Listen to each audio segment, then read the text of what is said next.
Welcome to the Oh Brother podcast. I'm your host, Dan Smith. Alongside me, as always, my brother, I think, from the same mother, Mike Smith. It's like Groundhog Day today. It's ridiculous. This is take 3. We're having all kinds of technical issues here, so it's like round 7 here at the Oh Brother podcast. Yeah, so we're back again. We're going to do a review of the movie Kimi, which is thank God we have a production assistant in Kelley. He's gonna help us out here and smooth out this mess. But we're gonna do a review of the movie Kimi, which is on HBO Max right now. It's a Steven Soderbergh film starring Zoe Kravitz. And before we get into that, though, for those of you that aren't currently following us, make sure that you do. And the easiest way to find all things Oh Brother is to go out to our official website, which is B as in brother, podcast.com. That's ohbpodcast.com. Get yourself a mug you'll never forget. You can get yourself a mug. You can also subscribe to our YouTube channel. We would love it if you'd subscribe to our YouTube channel and like our videos.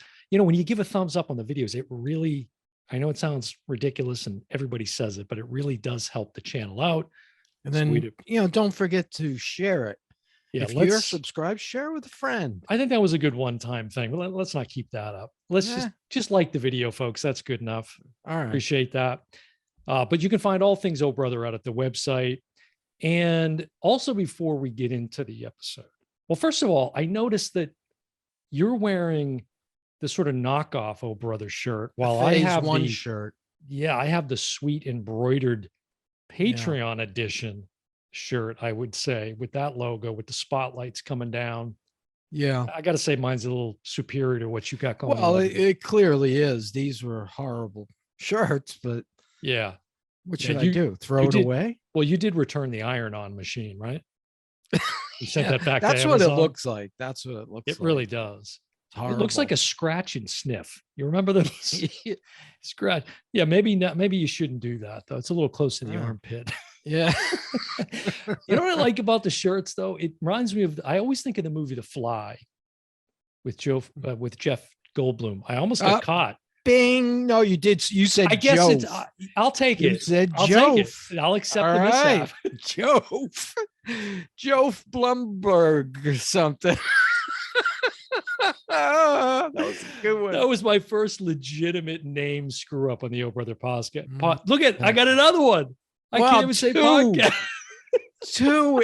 Wow. Bing. But you know what's beautiful about this is all I have to say is, Kelley, hey, will you fix that in post? You'll never know that I screwed up. It'll look like I just came back crying for no reason. Okay, but anyways, talking about the movie The Fly, because remember he had like the same suit in his closet. Mm-hmm. He just had like, was it Einstein that used to do that? Yes. Yeah. And that's because you don't put any, I'm like that too. You don't put any thought into waste any time thinking about what you're going to wear. For you, it's easy. Same t-shirt, same pair of underwear. You're good to go. So that's the thing. When I used to teach, I used to have this sweater, but it was more like a jacket. You know, I used to always wear a t-shirt and I wore the same sweater every class. Mm-hmm. And I washed it like every day. But, students, I think, started to think like, what's with the sweater? And I finally had to explain it. Excuse me, Mr. Barbarino, can I see you after class, please?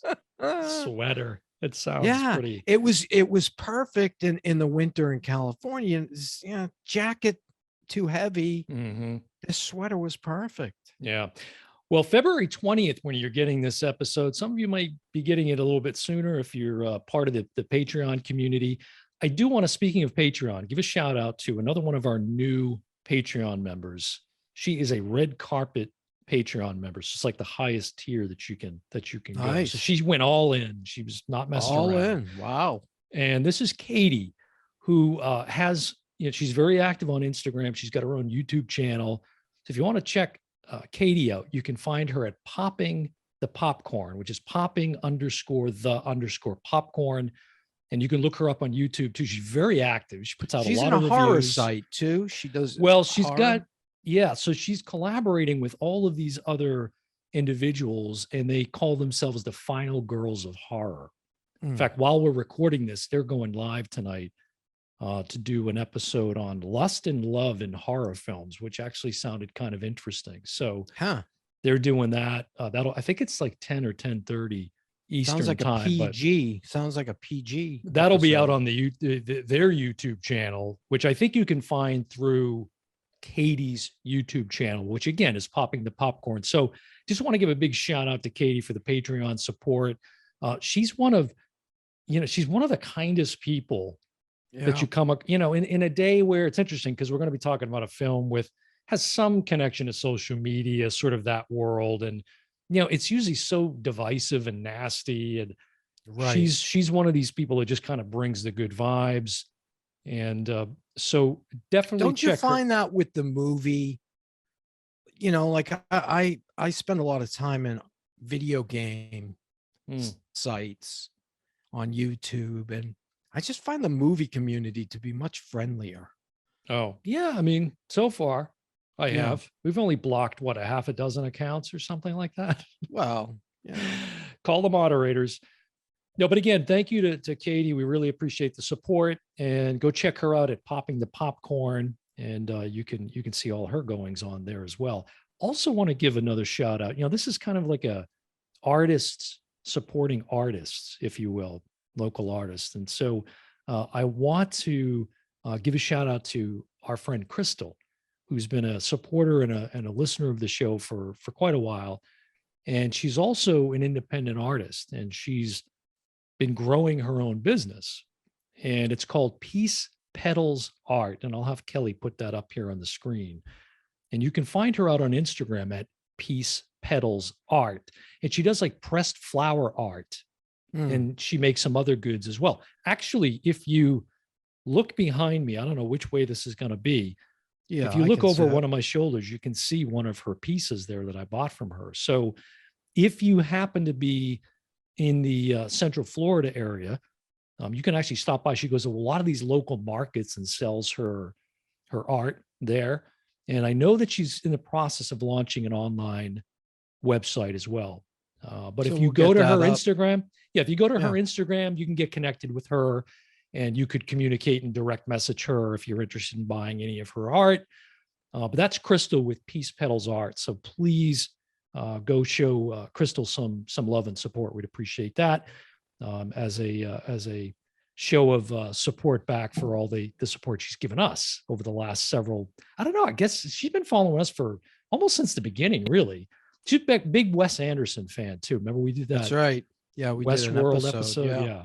All right. So give us a synopsis. This one's pretty easy. So give us the synopsis here real quick. It's interesting because when we first saw the trailer, we both thought it was going to be a sci-fi movie. At least I did. I think that's what I said to you. You did. You asked me, what is it? And I said, I think it's sci-fi. It looks like sci-fi. And I thought back afterwards, Zoe Kravitz has blue hair in this. Mm-hmm. And I thought the reason I said sci-fi is because I'm so old. It's like, look at those kids in the future with the blue hair, Yeah. But it's like a Fifth Element or Blade Runner kind of situation. Yeah. So, but anyway, so the movie's called Kimi. It's by Steven Soderbergh, written by David Koepp.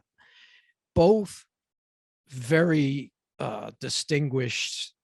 Soderbergh's done tons of film, Academy Award. You say winner. Soderbergh? Yeah. I say Soderbergh. Yeah. I think I've heard it both ways. Okay. He won an Academy Award for Traffic. Right. He's done Sex, Lies, and Videotapes. One of the favorites. best. Andy McDowell, connected to Groundhog Day. We just did Groundhog Day. So and David Koepp, the Jurassic, Oceans. Yeah. A ton of stuff. And same with David Koepp. Really good writer. And this movie, basically, Kimi, we thought Kimi was Zoe Kravitz's character's name. Well, don't keep saying we. I didn't. Yeah, exactly. Don't be putting that on me. I didn't think anything. You said the same thing. No. But it's basically Alexa. That's what. Hi, Kimi. What does Kimi say? I'm here. I'm here. And the funny thing about that, it's Soderbergh's ex-wife. Oh, is it on the voice? That's the voice. That's interesting. And they got divorced back in like 96. So that's kind of wild, interesting sub note.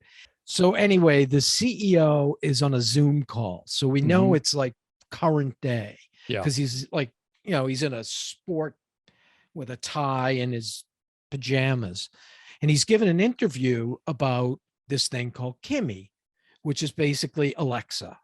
And they say it's going to be better than Alexa because they have these people at the keyboards that pay such close attention to everything that's said. Yeah. They're able to streamline it. Yeah. Instead of it working off of algorithms. Right. To real learn your people. Correct. That are correcting what they call the streams, which is the recordings that the tech workers listen to of people talking to the Kimi device. Yeah. If somebody makes like a slang use of a slang word, they change it to what they tell Kimi what that slang word is. Mm-hmm. So basically Kimi is the focus because it's about to go, the stock is about to be, the IPO is about to drop in a couple of days. So they're really focused on making sure everything's perfect. And Kimi becomes the focus of the story, not only the villain, but the hero of the story. And with that, Zoe Kravitz comes in, she plays. Okay, just for shits and giggles, I'm going to read the Wikipedia summary and let's stack that up beside each other. And it won't be enough. And we'll see. We'll have Kelley stack yours up beside the Wikipedia one, and we'll see how this shakes out. A tech worker with agoraphobia, which you didn't mention, discovers recorded evidence. Because we were going to get into that. Okay, hold on. Discovers recorded evidence of a violent crime, but is met with resistance when she tries to report it. Seeking justice, she must do the thing she fears the most. She must leave her apartment. Okay. Yeah. Right. Okay. That's a nice defense of your own gobbledygook that you tried to pawn off. Mine was much better than that. Horrible. That gave away too much. So it starts off with a guy in a suit and tie. He's given an interview like completely in the weeds. And that is such a key to the whole story. Sure. That it wasn't even mentioned in that. So, the whole, now I enjoyed Zoe Kravitz's performance in this. I haven't seen her in anything else. And I don't think we established this on the show yet, but she is the daughter of Lenny Kravitz and Lisa Bonet. Who's now getting divorced to Jason Momoa. Okay. I'm not sure that was necessary information. Wow. But, Mike always bringing the sunshine here on our other podcast. Jesus Christ. The Hollywood Minute. Yeah. Oh my God. Okay. The Hollywood Minute. Right. And you are, okay. And I would know you from David Spade. All right. Let's get back on track. So Erika Christensen, anyways, she was in Traffic and she's also in this, I guess the Soderbergh connection. Rita Wilson, Tom Hanks's wife, is in this. And Byron Bowers is, I would say, that the other main character. He has this sort of relationship going on with Zoe Kravitz character, who her name is Angela. He's a booty call, basically. More or less, but she's dealing with this agoraphobia. So she's, it's always, you want to come over, you want to spend the night. She lives in this like studio apartment. No. First of all, back up. There's nothing studio about the apartment she lives in. This it's a studio that no one would be able to afford to live in this apartment. It is so huge. Right. And so plush. But what would you call it? It's a studio. I wouldn't call it a studio. It's like where somebody would paint. No, because there's that kind of a studio. Well, all right, if that's your reference, right. Yeah. But it's not in terms of size and the fact that it's not just one room, And this is in Seattle. This is in Seattle, which it's present day again. So interestingly, no rain throughout the film. But anyways, that's true. That's a bit odd. But so she's like looking out these windows and she sees the guy that you just referenced that every once in a while shows up and services her. Wow. Again, Mike bringing it down into the weeds. I don't know. Right into the gutter. So, it was interesting because she's got the agoraphobia. And then what I liked about this initially is that it's set, like you said, present day, and they're bringing in the COVID element to the as she looks out on the street, you can see people on the street wearing masks. Right. Right. And then you see her wearing a mask. And you know what? Side note about her character, which I haven't seen this revealed yet from what I've read, but is she on the spectrum as well? Does she have autism? Because I don't the think only so. reason, No. do you know why I say that? Because No. okay, in the beginning of the film, early on, when she's in her apartment there, there's Soderbergh seems to focus on her keys Yes. while she's trying to debate going out of the apartment, right? Because she's, Yes. she's a shut-in because of the agoraphobia. And the key has a puzzle piece Yes. on it. And I made that assumption, which might be incorrect, but yeah, I don't think so. I noticed the same thing. I mean, and you more than can't once help. they really focus on Yes. it. You can't help but say, what's with the puzzle piece? Right. But maybe it's about her trying to find the puzzle to the mystery. You know what I mean? Maybe that. No, but seriously, if it's not, okay, so you think she's on the spectrum then? No, I just think that was a stupid. You just think it was a keychain? Yeah, I don't know. Relevance. I don't know. I think there is probably something, but it's a puzzle. Yeah. And he also focused, there's also hand lotion. She's also like kind of OCD. Well, hand sanitizer, yeah. And I like what she does. She gets the hand sanitizer, she goes like this, and then she does this move to air dry them. I love that. She had these little quirks that were kind of interesting with her character. And the thing about her, the first hour, she's so unlikable. She barks at everybody she has any kind of contact with. She's really abusive to everybody. And you said there's something wrong with that? Yeah, kind of like you, kind of like you treat me. Your brother podcast, yeah. But she has a fit when the guys are trying to work. So let's lay it out a little bit more about her character. She's in the apartment. It's beautiful for her because the work that she does, she listens to these streams from the Kimi devices. Right. And then she makes the corrections like you kind of explained earlier. And I mean, there's hundreds and hundreds. And right. Then she clears it. And so that, next time I say, Kimi, I need, order some more paper towels. It'll know exactly what I'm talking about and not say, okay, let me read the newspaper to you. It understands better. So that works well. There is a funny joke too, where several people in the movie say Kimi, and it turns on, which a lot of people have, like you, that happens to me all the time. Right. Yeah. It really, there was an interesting use of comedy at various spots throughout the film. It worked. It was just a little odd. It seemed out of place, at times, but I found myself amused by it. What I love too, in the very beginning, almost like the opening shot, when she's interacting with the device, the Kimi device, the way Soderbergh focuses the camera on the device as she's walking through the apartment, it's like almost at Kimi level, eye level. Right. And I just love how he makes that the focal point, which it is, of the story. So go ahead, take it from there. Yeah, I just wish she was more likable at the beginning. It took an hour. I mean, she's suffering from PSTD, right? And we don't. Okay, hold on. PTSD. I'm sorry. Okay, there's one. Give me ding. Bing. And so we don't find that out till the end. So we can't really use that in the beginning to feel some kind of sympathy for her. She's just, okay, she can't go out of the house.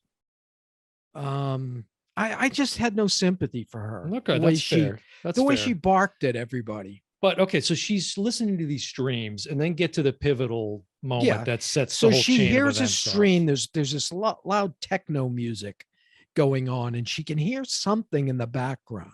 Mm-hmm. And you know how technicians can isolate things, and she's trying to isolate this voice. It's a woman's voice.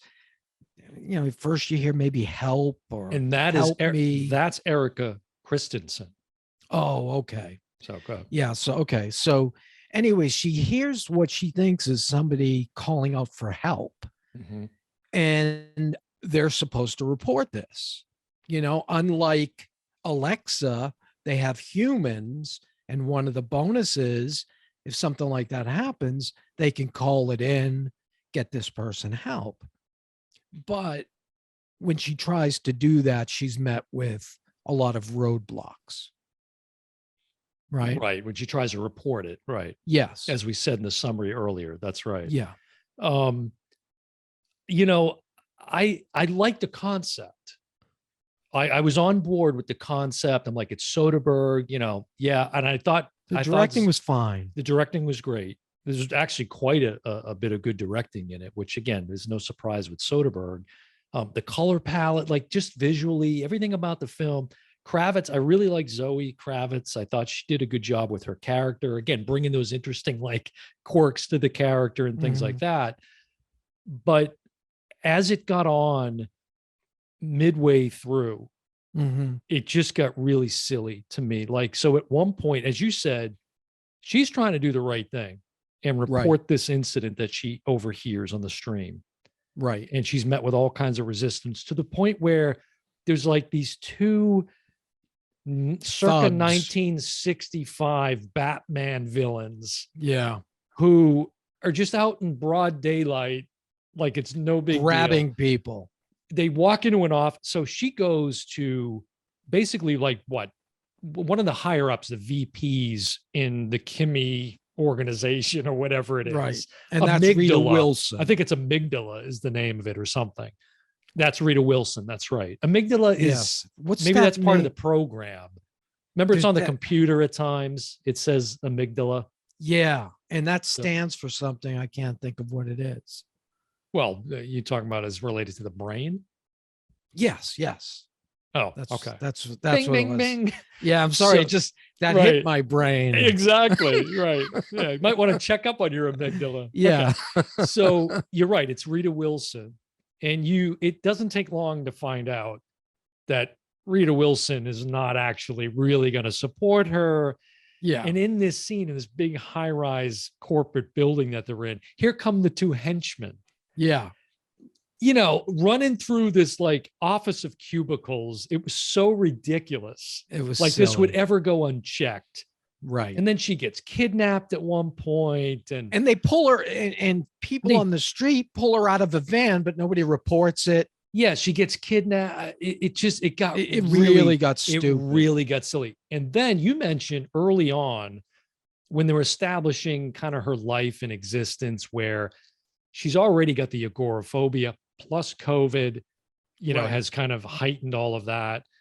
And you can see occasionally she and others are looking across the buildings at each other from the tenements, looking out the window. And there's this one guy that they keep going back and forth to, who becomes. I wonder if he's going to be in the movie later. Right. But probably just a coincidence. Don't foreshadow it. It was such a crowbar. Right. Yeah. Way too much foreshadowing. Yeah. And when he gets introduced into, the thick of the plot later on, that's when it really just got so ridiculous. I thought, this is Steven Soderbergh, right? Man, I had the exact same reaction. I'm like, this is so silly. It's like him and Cap said, let's just get to the end.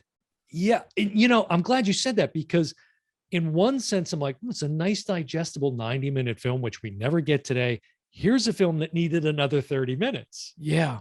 To try to flesh this out in a much better way. Although I don't think that would have helped either. I don't either. And that's where I checked out. I still never had a problem with her. It just, the story totally fell apart. It totally fell apart. Yeah. I didn't feel, the guys that were playing the henchmen and this other goon that like they reported to, he was ridiculous. I just did not like those characters at all. The ending was terrible. We both agree. It was awful. For me, the beginning was painful too, because I didn't like her. I just didn't like her. I was intrigued by her. I because of I just thought she was so mean. Well, she was to people. And, her father's not in the picture, and they never really go too deep into that. And her mother is played by Mike Tyson's ex-wife. Oh, really? I knew she looked familiar, but I can't think of her name. Robin Givens. Givens. No. Yeah? No. Look it up. I'm going to look that up. Yeah, look it up. Is that Robin Givens? That's Robin Givens. No way. He's the mother. Okay, I have to look it up, folks, while Mike is talking. It really is. Thank wow, you. She looked, great job. Thank She looked familiar, but not that wow, she looks a lot different now. Thank you. Wow, that's incredible. I had no idea. Good call. Mike is really You didn't good. look that up? You knew that was her? I didn't look it up. That's amazing. Good call, man. I didn't have time. I mean, I watched this movie a couple hours ago. That's true. So I didn't have time to do anything. Came off to watch it. Now let's jump ahead a little bit to the IMDb scores and the Rotten Tomatoes scores, because I found this I didn't even look at those. So IMDb is 6.3 out of 10, maybe a little generous. Is that critics? Well, it's whatever the 6.3 out of 10 is. That the audience rating on IMDb? I don't know what the Metascore is. I didn't look at that. Yeah. Okay. Yeah. The Metascore is the critics. Yeah, but the Rotten Tomatoes critic score is 88%. No way. 88%. The audience score 56%. So that's more in line with where we would expect the audience it to be. got this one. Isn't that wild? Yeah, I don't know what's going on. How could the critics possibly? Steven Soderbergh, I don't know, maybe there's a little loyalty to him or something. I have maybe. No idea. But again, concept was great, directing was great. I thought Zoe Kravitz's performance was fine. The story just got so shallow. And it was just insulting. silly. It was really insulting. The last third of it. I've got similar movies that are so much better that I want people to watch instead of these. What are they? The first one is Blowout. Have you ever seen this? No, I haven't seen With Blowout. John Travolta. Oh, that's right. Yeah, of course, it's a Criterion collection. But you can get it. Yeah, and it's Brian De Palma and Scarface. He's like a movie guy that goes out and gets sounds to put into movies like screams and whatnot. So there's a very, connection there. And then this one, have you ever seen Conversation? Yeah. With Gene Hackman. This is Academy Award winning stuff from Gene Hackman. Yeah. Yeah. And this is Francis Ford Coppola directing. And he's like the Zoe Kravitz character. Yeah. He's in a big warehouse and he's paranoid that, he's being listened to. This is watch those two and then watch Rear Window, which is also another piece of this. Mike basically saying, watch anything but Kimi is what Mike is saying. Stay away from Kimi. Yeah. Especially if you're on HBO Max and you got a million choices. I just gave you three great ones. I like what he was doing. I like what Soderbergh was doing in the beginning with some of the text stuff. Like when she would text that guy played by Byron Bowers over in the other apartment, you'd see the text like bubbles, the word bubbles coming up. Yeah. The blue and the green. Like there was some neat effects with the directing and kind of spotlight the technology of it. But man, the story, it's like you said, it's almost like you just said, the hell with it. Yeah, and I'm not that into this. I brought up another movie that I suggested to you that we do, and it was Steven Soderbergh on HBO Max. It was 2021. We won't be doing that one, folks. Yeah, we're not doing that one. And I have a feeling he had like a deal with HBO to do 2-3 movies, and the two of them got to the end of this and were just, are you sick of this? Yeah. Well, I'm sick of it too. Let's get to the end. Just tie it up. Yeah. Right. How do we get to the end of this? Yeah, we won't give away the details of how this one ends, but it just gets so silly. It really does get goofy. And it was one where this was hard to keep watching. And thank God it was short. Right. And we listed some of his films. And here's a guy who also did The Limey, which is a film that we love. I love that movie. This I can't believe is going to be in his resume. I know. Now, again, from a directing standpoint, no problem. It's really well directed. So I guess I don't know that we should pin that on him, because who is it written by? I didn't. Well, it's David Koepp. You said David Koepp. Yeah. Yeah, he's probably got a better resume than Soderbergh. Yeah, look at what he's done. Jurassic Park. That's terrible. I mean, how can those two guys put this out? And you see why it's not in the theater. Here's IMDb really has a succinct description of this. An agoraphobic Seattle tech worker uncovers evidence of a crime. That's like right to the point. I like that. I think that's how they wrote this. The Metascore, 77. That's a little high, isn't it? Too high. It is too high. It hasn't been reviewed that much. It's only been out for like 2 days. Yeah, true. So true. That's another thing. That's right. You got to look at the numbers, like how many people Correct. are even going to waste their time watching David it. Koepp, yes, Spider-Man, Mission Impossible, Jurassic Park. I mean, look at it. Wow. Again, great concept. Like it had a lot of potential, but it's a swing and a miss. It's a swing and a miss. And a miss.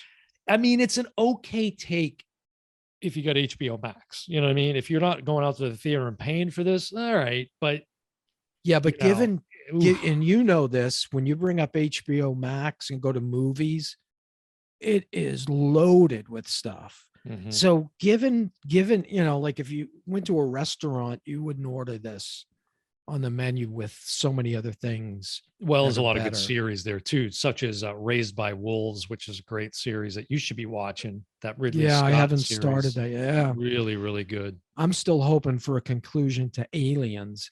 Now they're talking about doing a TV show. No, on Aliens. Come no. on, finish the movie first. Yeah. Well, let's finish this episode at this point, because that's about all this we can is say coming about to a Kimi. crashing end. Yeah, that's all we can say about Kimi. I was hoping for a lot more. Again, I was intrigued in the beginning, and then halfway through, I was like, okay, this doesn't seem to be going anywhere. But that's kind of what we're trying to do, save you time. Yeah. Hopefully, But it gets so much hype. Like movies get so much hype in the beginning. There's so much on social media that, people are going to see it anyways, but, don't go rushing out or rushing to the TV set to watch this on HBO Max. Yeah. It's just because it's new. Right. It's really not that great. Watch the trailer. Watch the trailer and you'll have seen watch the conversation. I bet that's on HBO Max. Yeah. Or there's another one by Hitchcock called Jimmy. Watch that one. Jimmy. I'm here. I don't know. Oh my God. All right. Well, listen, for those of you not currently following us, again, make sure that you check us out at our official website, which is ohbasandbrotherpodcast.com. That's ohbpodcast.com. And please subscribe to the YouTube channel and give us a thumbs up out there if you like our videos. That really, even if you just, like it sort of moderately, give it a thumbs up. Even if you're annoyed with Dan constantly bashing me, right? Give him a thumbs up. If you want to see me hassle Mike even more, just give us a thumbs up. A big thumbs way up.